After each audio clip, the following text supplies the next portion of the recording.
Жетістікке бірден сен де мен де келе алмаймын. Оның барлығы бір өзінің бір этаптары арқылы, өту арқылы ғана жетістікке жетесің. Адам туылғаннан бірден жүріп кетпейді, бірден сөйлеп кетпейді. Бірақ адамдар қарасаңыздар, туылған кезде бірдей туылады.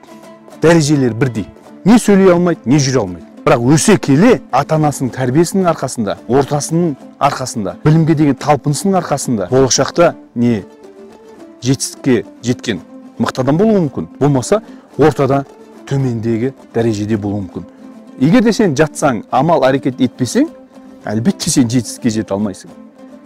Тұру керек, қимылдау керек еді, әрекет жасау керек.